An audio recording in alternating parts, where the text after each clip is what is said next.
ความรู้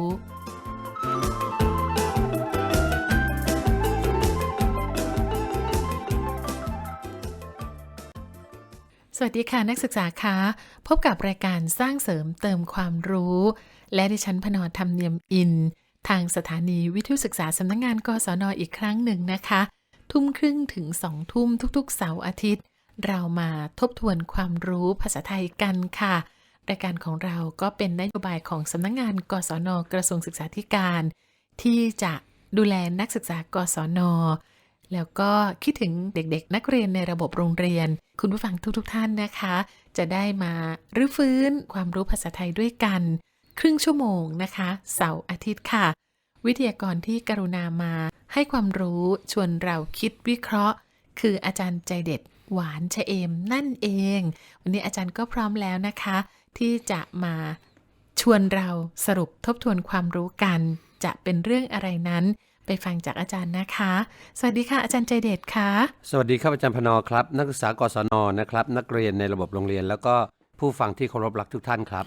วันนี้ก่อนที่จะเชิญอาจารย์สรุปทบทวนความรู้แฟนเรามาแล้วผมเห็นจดหมายแล้วยิ้มมีความสุขครับดิฉันยิ้มก่อนอาจารย์อีกแน่ครับให้อาจารย์พนอ่านดีกว่านะครับแล้วเดี๋ยวผมจะมีเสริมนิดนึงผมเห็นอะไรบางอย่างแล้วในจดหมายฉบับนี้ครับค่ะก็มาจากคนที่เรารอคอยครับเรียนคุณครูทั้งสองท่านลูกศิษย์คนนี้ตั้งใจอย่างมากที่จะให้ครูทั้งสองท่านมอบความรู้ให้กับผมดีใจมากเมื่อครูทักผมมาในรายการผมขับรถอยู่ก็นั่งอมยิ้มไปปลื้มใจมากที่ครูยังคิดถึงเหมือนกับที่ผมคิดถึงครูทั้งสองท่านโอ้ยดิฉันขนลุกอ่ะอาจารย์เจเดชใช่ครับใช่ครับคือมีความสุขกันนะคะครับแล้วก็บอกว่าผมไม่ใช่นักศึกษากศน.แต่ผมเป็นผู้ฟังที่น่ารักของครูทั้งสองท่านใช่จริงๆด้วยใช่ครับไม่ว่าครูจะดำเนินรายการในรูปแบบใดก็ตามผมก็รับฟังรายการของครูได้เพราะเนื้อในมีความรู้ทั้งนั้นและสิ่งที่สำคัญก็คือในฉบับแรกผมเขียนถึงครูผมบอกครูว่าผมจะไม่หนีเรียนวิชานี้ผมก็ทำเช่นนี้จริงๆครับทั้งสองท่านโอ้ยเดี๋ยวสุดท้ายขอแสดงความเคารพครูทั้งสองท่านจากใจจริงขอแสดงความนับถือนายกนกเทียนเกษมผู้ขับรถแท็กซี่ปล.จดหมายไม่เรียบร้อยต้องขออภัยครูด้วยครับแค่นี้เราก็มีความสุขด้วยกันแล้วไม่เพียงเฉพาะเราสองคนนะคะดิฉันเชื่อว่าแฟนๆรายการของเราทุกท่านก็รู้สึกเช่นนี้เหมือนกันครับอาจารย์พนครับเห็นจดหมายของคุณกนกแล้วเนี่ยมันทำให้สะท้อนใจทุกวันนี้ผมยังคงสอนนิสิตอยู่นะครับเมื่อสักครู่นี้ก่อนที่จะมาเนี่ยอาจารย์เชื่อไหมครับว่าเด็กเขาจะนำเสนอสอนคำกริยาค่ะเขาก็เถียงกันไปเถียงกันมาว่าคำกริยามีกี่ชนิดทั้งที่เราก็เคยพูดอยู่เสมอว่าเราก็สอนแล้วนะ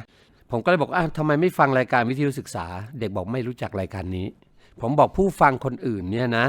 รู้จักหมดทุกคนนั่นแหละไม่ว่าจะเป็นผู้ใหญ่เป็นเด็กเป็นนักเรียนเป็นใครต่อใครก็รู้จักมีแต่เธอซึ่งเป็นนักศึกษาจริงๆเธอเนี่ยเป็นลูกศิษย์ครูนะแต่คนอื่นเนี่ยไม่ได้สอนกันตรงๆสอนผ่านวิทยุเนี่ยแล้วก็บุคคลเหล่านี้เนี่ยให้ความเคารพนับถือแล้วก็ใส่ใจผมชอบตรงนี้ผมชอบตรงบอกว่ามอบความรู้ให้กับผมอาจารย์พนครับเวลาเราทำอะไรก็ตามแต่เรามีความรู้สึกว่าอาจารย์พนเนี่ยตั้งใจมากกับรายการนี้ผมทราบแล้วก็ความรู้เนี่ยก็พยายามอย่างยิ่งที่จะให้เนี่ยนึกออกไหมครับทำให้เรามีความสุขว่าสิ่งที่เราให้เนี่ยคือผู้รับถูกใจไงเหมือนกับเขาหิวน้ำแล้วเราก็เอาน้ำไปให้เนี่ยผิดกับลูกศิษย์ซึ่งเขามีความรู้สึกเหมือนกับว่าเขาเหมือนเขาอิ่มแล้วนะครับแล้วเราก็เหมือน จะใช้คำว่ายัดเยียดก็แล้วน่าเกลียดนะครับก็เลยมีความรู้สึกว่าคุณกนกเนี่ยน่าจะเป็นครูให้กับนักศึกษากศน.หรือว่านักเรียนในระบบโรงเรียนหรือใครก็ได้นะครับที่ฟังข้อคิดข้อนี้แล้วเนี่ยแล้วนำไปปฏิบัติคือจะมีความรู้สึกว่าตนเองยังเป็นน้ำพร่องแก้วอยู่ตลอดเวลาใช่ครับมีโอกาสก็พร้อมที่จะรับรู้อะไรก็ได้ดิฉันบอกตรงๆนะคะประโยคที่คุณกนกเขียนว่าไม่ว่าครูจะดำเนินรายการในรูปแบบใดก็ตามผมก็รับฟังรายการของครูได้แล้วก็บอกว่าเนื้อในเนี่ยให้ความรู้ทำให้เรามีความรู้สึกว่าสิ่งที่เราทำทั้งหมดเนี่ยถึงคนฟัง ครับ ดิฉันมีโอกาสไปอบรมกับกสทช.ครับ เป็นโครงการสรรหาวิทยากร Train the Trainers มีคำสำคัญที่วิทยากรบอกผู้เข้าอบรมทุกท่านว่า คนจัดรายการวิทยุคือคนที่เล่าเรื่องให้คนฟัง อืม ทำอย่างไรจึงจะให้หัวใจของคนทำเป็นดวงเดียวกับหัวใจของคนฟัง โอ้เยี่ยมมาก ดิฉัน เยี่ยมมาก จำประโยค2ประโยคนี้มา ครับ แล้วพออ่านจดหมายคุณกนกวันนี้ แล้วก็ย้อนกลับไปถึงจดหมายทุกๆฉบับ โทรศัพท์ทุกๆสายที่โทรเข้ามาเนี่ย ครับ มันตอบโจทย์ได้อย่างลงตัวแล้วก็มีความรู้สึกว่าอย่างน้อยที่สุดเราก็เป็นส่วนหนึ่งของสื่อมวลชน ที่เป็นข้าราชการของกระทรวงศึกษาธิการ แล้วทำงานอีกแง่มุมหนึ่งต่างจากข้าราชการกลุ่มอื่น ครับ ส่วนนั้นนะผมเห็นด้วยอย่างยิ่งแต่ว่าสิ่งหนึ่งที่ผมอยากจะให้จดหมายของคุณกนกหรือแม้แต่ตัวคุณกนกเองก็ตามเป็นครูให้กับเด็กๆทั้งหลายในปัจจุบันนะครับผมชอบประโยคนี้ว่าผมบอกครูว่าผมจะไม่หนีเรียนวิชานี้ ๆ ค่ะ ทั้งที่คุณกนกนะไม่ได้ลงทะเบียนเรียนแล้วก็ไม่มีใครบังคับถูกไหมครับ ค่ะ แต่ว่าเด็กปัจจุบันเนี้ยเขาไม่ใช้คำว่าหนีเรียนเขาใช้คำว่าอะไรนะครับอาจารย์พนโดดเรียน อันโดด นึกออกไหมครับ โดดเรียน ค่ะ คือไม่ได้ใส่ใจที่จะเอาวิชาความรู้ ผมอยากให้ตรงเนี้ยเป็นครู ให้รู้ไว้ด้วยว่าการที่คุณหนีเรียนน่ะมันไม่ได้ลงโทษใครเลย คือลงโทษตัวเองใช่ไหมครับ ค่ะ ความรู้ก็ไม่ได้ แล้วก็ข้อสำคัญก็คือติดนิสัย แทนที่จะใส่ใจ ผมขอบพระคุณคุณกนกมากเลยนะครับที่ให้คำแนะนำแล้วก็ผมถือว่าเป็นคำสอนที่ดีสำหรับเด็กรุ่นหลังๆ ไม่ว่าจะเป็นกศน.หรือว่านักเรียนในระบบโรงเรียนว่าคนเราควรจะเรียนด้วยความรัก ไม่ต้องให้ใครบังคับเชิญอาจารย์พนต่อครับ ค่ะก็ขอบคุณคุณกนกเช่นกันนะคะ เขียนจาก3กำนันอำเภอเมืองปทุมธานีเมื่อวันที่9ตุลาคมนี้ค่ะ ครับ แล้วนอกจากนี้ดิฉันก็ได้คุยทางโทรศัพท์กับคุณผู้ฟังอีก3ท่าน จากคุณรัชนีครองเตย ครับ จากคุณวราพรสำโรงเหนือ ครับ คุณนิสารัตน์สมุทรสาคร โทรมา แล้วก็พอดีดิฉันเข้าเวรก็เลยได้ทราบว่าเครื่องส่งของเราระบบ AM ซ่อมเครื่องส่งอยู่ระยะหนึ่ง แฟนๆรายการเหล่านี้รับฟังไม่ได้ โทรเข้ามาอย่าเลยอาจารย์เป็นอะไรเนี่ยเป็นอาทิตย์แล้ว ฟังอาจารย์อยู่นะ พอดีดิฉันรับโทรศัพท์แล้วก็บอกฝากคิดถึงอาจารย์ผู้ชายด้วย อาจารย์ผู้ชายก็คงไม่มีใครนะคะ อาจารย์ใจเด็ดนั่นเอง ขอบ ชอ คุ บ ณครับ มา ขอบ ก คุณครับ ก็ขอบพระคุณทุกๆท่านทั้งที่ได้เขียนจดหมายโทรศัพท์ และรับฟังอยู่เฉยๆนะคะ ครับฟังแล้วตื้นตันนะครับ มีความ ค่ะ สุขอะยอมบ เราจะ ลย ทำต่อไป ครับคลื่น 92 ของเราออกไปไกลๆบางทีรับไม่ค่อยจะได้เหมือนกันนะครับ ใช่ค่ะ มันมีคลื่นอื่นๆ เยอะมาก อืม แต่เราก็พยายามที่จะเพิ่มช่องทางเป็น4ช่องทางไงคะ อ๋อครับ FM 92 AM 1161 ครับ สัญญาณดาวเทียมที่ช่อง R32 ครับ และที่วิทยุอินเทอร์เน็ตที่ www.moeradiothai.net คลิกวิทยุศึกษานะคะ ครับ นอกจากนี้อาจารย์ใจเด็ดคะตอนนี้ ครับ ไทย PBS ออนไลน์ก็ขอนำรายการของเราไปออกอากาศที่ไทย PBS ออนไลน์ด้วย ออกหรือยังครับอาจาร อ ย์ อกแล้วค่ะ เหรอครับ แล้วก็บอกว่ามีคนชอบนะคะ เราก็รอเหมือนกัน โอ้ ว่าถ้ามี ยินดี ผล ครับ ย้อนกลับเนี่ย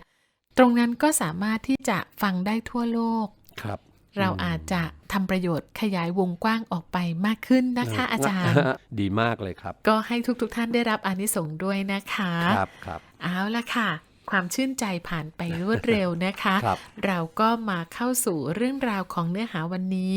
ดิฉันเดาว่าอาจารย์ต้องขึ้นเรื่องราวของประโยคความรวมต่อแน่เลย ใช่ครับ ก่อนที่จะขึ้นความรวมนะครับอาจารย์พนทวนนิดนึง ค่ะ นะครับประโยคที่เราใช้สื่อสารกันเนี่ยที่เราพูดกันทุกวันไม่ว่าจะเขียนเป็นจดหมายเป็นหนังสือหรือเป็นอะไรก็ตามแต่เนี่ยมันจะมีประโยคอยู่3ชนิด ชนิดแรกเราเรียกว่าประโยคความเดียว แล้วก็วันนี้จะเริ่มประโยคความรวม จบจากประโยคความรวมแล้วก็จะยากขึ้นไปนิดนึงคือประโยคความซ้อน ค่ะ ประโยคเหล่านี้อยู่ในชีวิตประจำวัน หมายถึงว่าถ้าเราไม่มานั่งจับว่าเอ๊ะที่อาจารย์พนพูดกับผมเมื่อสักครู่นี้อาจารย์ครับอาจารย์พูดประโยคความรวม2ประโยคนะ พูดความเดียว1ประโยคนะความซ้อน2ประโยคคือถ้าเราไม่จับอย่างนี้นะครับเราจะใช้อย่างคล่องมากเลย แล้วก็ไม่รู้สึกตะขิดตะควงไม่รู้สึกว่ายาก ไม่รู้สึกว่า เอ๊ะ ไม่เข้าใจ ครับ เพราะว่าเราสามารถเป็นได้ทั้งผู้ส่งสารและผู้รับสาร ครับ โดยที่ไม่มีอะไรมาทำให้เรารู้สึกว่าพูดไม่ได้ ครับ พูดไม่เป็นไม่เข้าใจ ถ้าอาจารย์พนพูดอย่างนี้ก็จะต้องมีคนแย้งว่าอ้าวถ้างั้นก็ไม่ต้องเรียนก็ได้ ก็สามารถสื่อสารได้ แต่ แต่ เราจะสามารถให้การสื่อสารของเรานั้นเกิดประสิทธิภาพสูงสุด ครับ และบรรลุจุดประสงค์ตามความมุ่งหมาย เพราะอาจารย์คะช่วงเนี้ยดิฉันติดต่อกับคนหลากหลายกลุ่ม ครับ ดิฉันก็รู้สึกถึงปัญหาอย่างหนึ่งนอกจากอาจารย์ได้แลกเปลี่ยนประสบการณ์ถึงมุมของลูกศิษย์อาจารย์ ครับ ดิฉันได้รับโทรศัพท์จากคนที่จะต้องติดต่อสื่อสารเรื่องสำคัญอาจารย์ทราบไหมคะว่าดิฉันถามกลับไป3ประโยคเนี่ย ครับ ดิฉันไม่ได้คำตอบ มันเป็นเช่นนั้นจริง เรื่องจริง ๆ ฮะ เพราะฉะนั้นเราจึงจะต้องมาทำความเข้าใจเพิ่มกันอีกนิดนึงนะคะว่าการที่เราจะสื่อสารออกไป ครับ เราคิดอย่างไรเราจะบอกเขาและเขาพูดอะไรมาเขียนอะไรมาเราสามารถจับใจความได้ว่าเขาจะบอกอะไรเรา นั่นแหละค่ะมันจะทำให้การติดต่อสื่อสาร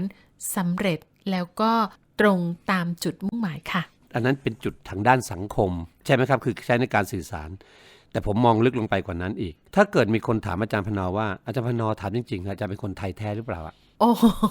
ใช่ไหมครับ ค่ะ คราวนี้เราไม่ต้องอธิบายเยอะเพียงแต่ถามว่าประโยคอย่างเงี้ยข้อความอย่างเงี้ยมันแปลว่าอะไรมันพูดได้ยังไงเนี่ยอาจารย์ครับถ้าคนไม่เข้าลึกตรงนี้จริงๆก็จะตอบไม่ได้ ค่ะ เพราะเราใช้แค่เพียงสื่อสารถูกไหมครับ ค่ะ แต่เราสอนตรงเนี้ยเพื่อให้เป็นไทยแท้สามารถบอกที่ไปที่มาของคำของประโยคของเนื้อความของสิ่งต่างๆ ทุกอย่างในชีวิต ผมทำรายการอาจารย์พนอมาเนี่ยผมจะเห็นเลยว่าอาจารย์พนอเนี่ยไม่ต้องยืนยันหรือไม่ต้องย้ำกับผู้ฟังหรอกครับว่าอาจารย์พนอเป็นคนไทยแท้เพราะอาจารย์รู้ในหลายๆเรื่องไม่ว่าจะเป็นภาษา เรื่องคำพูดศิลปะวัฒนธรรมอาจารย์นึกออกไหมครับอันเนี้ยคือความเป็นไทยแท้แล้วที่เราพยายามที่จะสอนทุกคนให้รู้ว่าเราไม่ได้เพื่อเอาไปทำข้อสอบอย่างเดียวแต่ว่ามันบอกถึงความเป็นไทยแท้ของเราว่าเนี่ยเราเป็นคนไทยจริงๆนะคือไม่ได้ตำหนิคนอื่นแต่หมายความว่าถ้าเมื่อไหร่ก็ตามที่เราได้คุยกับใครสักคนหนึ่งที่มองดูว่า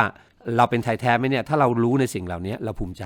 ค่ะ นะครับว่าเรารู้นะเรารู้จริงๆเท่านั้นเอง ก็อยาก นะครับ จะฝากต่อไปว่า ปีนี้เราเจอแขกต่างชาติที่มาอยู่กับเราเยอะ ใช่ครับ จนผิดหูผิดตา ใช่ครับ ปีหน้าจะหนักกว่านี้ อืม แล้วถ้าคนเหล่านั้นเขาอยากเรียนภาษาไทย เข้ามาเรียนภาษาไทย ครับ เขาถามแล้วตอบเขาไม่ได้ อืม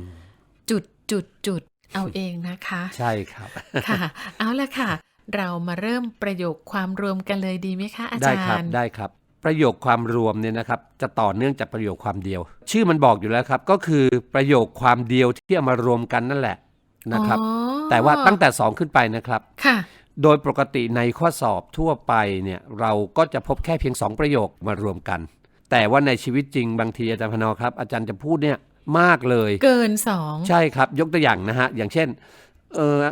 อาจารย์ใจเด็ดวันนี้ดิฉันออกจากบ้านมานะคะเนี่ยออกจากบ้านอะไรไหมครับ ค่ะ ปรากฏว่าโอ้ยสายค่ะเนี่ยนะเป็น2เนื้อความและ2ความเดียวไหมครับ ค่ะ รีบวิ่งมาจะมาขึ้นรถอ้าวรถตู้เต็มเนี่ยมันจะเป็น3 4 5คือใน แล้ว เนื้อ ร ค ถ วาม ก็ยังติดอีก โอ้โห ฝนก็ยังตกอีก นั่นนะครับ รอรถเมล์ก็ตั้งนาน นับสิคะกี่ประโยค ใช่ แล้ว ครับ ทั้งที่ฟังแล้วเป็นเรื่องธรรมดามาก นั่นนะครับนั่นคือประโยคความรวมจริง ๆ แล้วมันคือประโยคความเดียว แต่ในเบื้องต้นเนี่ยนะครับมองแค่ประโยคความรวมที่เกิดจากความเดียว2ประโยค ค่ะ เท่านั้นก่อน ค่ะ นะครับเป็นพื้นฐานไปก่อนแล้วเดี๋ยวเราค่อยไปขยายเวลาที่เราเข้าใจมากขึ้นนะครับ ค่ะ เขาบอกว่าประโยคความเดียว2ประโยคเนี่ยที่มันมารวมกันได้เนี่ยมันติดกันได้ด้วยคำอะไรเอ่ย คำเชื่อม คำเชื่อม ช่วยกันคิดทบทวนสิคะคำเชื่อมที่อาจารย์ใจเด็ดกรุณาสอน อืม ย้ำแล้วก็ย้ำอีก ครับ เดี๋ยวฉันช่วยนะคะอาจารย์ ได้เลยครับ ถ้าเชื่อมคำเราเรียกว่า บุพบทเก่งมาก แต่ถ้าเป็นเชื่อมประโยค ครับ เราจะเรียกว่าสันธาน ขอบคุณครับถูกต้องเลยนะครับสันธานจะทำหน้าที่เป็นการเชื่อมประโยคทั้งสองเข้าด้วยกันคราวนี้คำสันธานเนี่ยมีมากมายนะครับอาจารย์พนออาจารย์ทราบไหมครับว่าคำสันธานแต่ละคำที่อาจารย์เอามาเชื่อมเนี่ยมันทำให้ประโยค2ประโยคที่เอามาวางคู่กันเนี่ยสมมติว่าผมมีประโยคที่1กับประโยคที่2ถ้าอาจารย์เอาคำสันธานมาวางเนี่ยประโยคทั้งสองเนี่ยเนื้อความใหญ่ทั้งหมดเปลี่ยนไปครับอาจารย์ไม่เหมือนกันทุกครั้งนะครับ ค่ะ ถ้าเรามาพิจารณาแล้วปรากฏว่าเมื่อเราเอาประโยคความเดียวมารวมกัน แล้วก็เอาสันธานเชื่อมเนี่ยโดยใช้คำสันธานเนี่ยนะครับเข้ามาใส่เนี่ยความหมายของประโยคเนี่ยจะแบ่งออกเป็น4ประเภทครับ ความหมายนะคะ ครับในความหมายหรือเนื้อความเนี่ยคืออ่านแล้วเนี่ยเนื้อความมันจะออกไปเป็น4แบบด้วยกันครับ ค่ะ แบบที่1เนี่ยเราเรียกว่าประโยคที่มีเนื้อความคล้อยตามกันครับ คือไปทางเดียวกัน ครับในภาษาบาลีเราจะเรียกว่าอันวยาเนกัตถประโยค ออ่าง ไม่หันอากาศ ครับ นอหนู วอแหวน ยอยักษ์ สระอา สระเอ นอหนูกอไก่ รอหันถอถุง แล้วก็คำว่าประโยค ครับ อ่านว่าอันวยาเนกัตถ ประโยค ครับ ดิฉันเรียนมาตั้งแต่มัธยมค่ะ ครับ ความรวมเนี่ยเพิ่งจะมารู้จักของเด็กรุ่นใหม่ คำว่าอันวยาเนเนี่ยมองดูแล้วงงไปหมด ก็เริ่มจากคำว่าอันวยะแปลว่าคล้อยตามกัน อ๋อ นะครับเนื้อความคล้อยตามกัน ค่ะ แล้วก็มาสนธิกับคำว่าอเนกัตถะคราวนี้พออเนกัตถะเนี่ยอะไรกัตถะงง เอกะแปลว่าหนึ่ง เอกะแปลว่าหนึ่งอนะแปลว่าไม่อนะเอกะก็เป็นอเนกะแปลว่าไม่เป็นหนึ่งนะครับแล้วก็รวมกับคำว่าอัฏฐะ อัฏฐะก็คือ ข้อความนั่น ข้อ เอง ความ เพราะฉะนั้นตรงนี้นะครับก็จะเกิดจากอันวยาหรืออันวยะ แล้วก็สนธิกับคำว่าอนะแล้วก็สนธิกับคำว่าเอกะ แล้วก็สนธิกับคำว่าอัฏฐะ ประโยคปิดท้าย ครับเพราะฉะนั้นตรงนี้เนี่ยคนก็เลยเบื่อไม่อยากจะฟังว่าอันวยาเนกัตถะเลยต้อง จำ ง ยาก ง จำเย็นใช่ไหมคะ ครับแต่ข้อสอบมีออกนะครับอาจารย์ ถู พ ก น ต้องแล้วค่ะ เพราะฉะนั้นอย่าไปรังเกียจเลยนะคะ ครับ อ่าน อ่าม องตัวหนังสือเขียนบ่อยๆ เดี๋ยวจำได้เองค่ะ ครับ โอ้ยชื่อเพื่อนเราสมัยนี้เขียนยากออก ครับ ยังจำกันได้เลย อาจารย์พนกรุณาทวนอีกทีครับประโยคที่เรียกว่าคล้อยตามกันเรียกว่าอะไรนะครับภาษาบาลี อันวยาเนกถะประโยค นะครับอันวยาเนกัตถประโยคนะครับเป็นประโยคความรวมที่ประกอบด้วยประโยคเล็กตั้งแต่2ประโยคขึ้นไป มีเนื้อความคล้อยตามกัน ในแง่ของความเป็นอยู่เวลาและการกระทำหมายถึงว่าเนื้อความของประโยคใหญ่ที่เราอ่านเนี่ยเมื่อเรามองแล้วมันจะเป็นประโยคเล็ก2ประโยคอยู่ด้วยกันหรือประโยคความเดียว2ประโยคอยู่ด้วยกันแล้วเนื้อความของ2ประโยคเนี่ยมันจะคล้อยตามกันในแง่ของความเป็นอยู่หรือเวลาหรือการกระทำนะครับมีคำสันธานที่เอาไปเชื่อมเนี่ยได้แก่คำว่าและก็แล้วกับแล้วจุดๆๆก็แล้วจุดๆๆจึงครั้นจุดๆๆก็ครั้นจุดๆๆจึงจุดๆๆเนี่ยอาจารย์พนพอจะกรุณาอธิบายเพิ่มเติมได้ไหมครับ จุดๆๆเนี่ยก็คือมีเนื้อความอื่น ครับ ๆ มาอยู่ตรงนี้นั่นเอง ใช่ครับ คำสันธานที่เชื่อม มันไม่ได้มีเฉพาะคำเดียวพยางค์เดียว ใช่ครับ มันอาจจะขึ้นต้นหนึ่ง ครับ แล้วก็มีความมาแทรก ครับ แล้วก็ไปคำเชื่อมอีกตัวหนึ่ง ครับ อยู่ ครับ เป็นการต่อประโยคให้สนิทเป็นเนื้อเดียวกัน ใช่ครับ อย่างนี้เขาเรียกว่าคำสันธานคาบคออาบอคาบ คออา คาบเกี่ยว บอ อะ คาบเกี่ยว นะครับเรียกว่าสันธานคาบครับ ค่ะ ยังมีเมื่อจุดก็ เนี่ยอย่างนี้ก็สันธานคาบครับ ทั้งจุดและ นี่ก็คาบเหมือนกันครับ พอจุดก็ นี่เป็นสันธาน ยังมีอีก คาบ เยอะแยะไปสั มาง ก เก มา ต ย กันเอาเอง มากมายนะครับ พูดอย่างนี้อาจจะนึกภาพไม่ออกแต่ถ้าเดี๋ยวอาจารย์ให้ตัวอย่างจะอ๋อกันเป็นแถวเลยค่ะ ครับลองดูตัวอย่างนะครับ สุรีและสุรางเป็นพี่น้องกัน สุรีและสุรางเป็นพี่น้องกัน ประโยคธรรมดามากเลย นะครับ เห็นไหมคะว่าเนี่ยแยกเป็นสองประโยคได้อย่างไรเอ่ย ว่าไงครับ มีประธานกี่คนคะ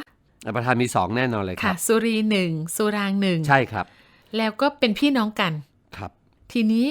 คำเชื่อมเห็นชัดเลยค่ะ คือคำว่า และ กันนั้นเป็นคำขยายเข้ามาให้ชัดเจนยิ่งขึ้นถูกไหมครับ ค่ะ สุรีเป็นพี่น้อง สุรางก็เป็นพี่น้อง แต่ไม่ได้บอกว่าใครเป็นพี่ใครเป็นน้อง ค่ะ นะครับ แต่พอรวมกันแล้วเนี่ยสุรีและสุรางเป็นพี่น้อง แล้วก็เติมกันเข้ามาให้ชัดเจนยิ่งขึ้น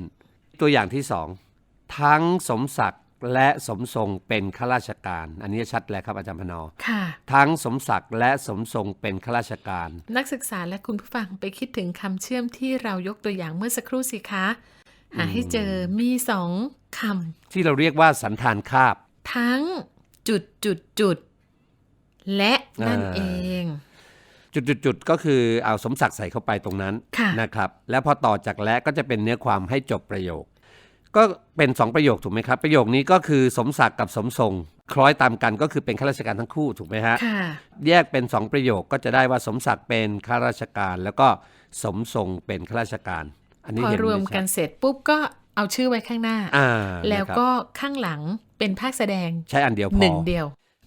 ตัวอย่างนี้ยิ่งเห็นชัดใหญ่เลยว่า เนื้อความที่คล้อยตามกันเนี่ยมันคล้อยตามกันในแง่ของความเป็นอยู่ หรือว่าเวลาหรือว่าการกระทำนะครับอาจารย์พนดูนะฮะ ค่ะ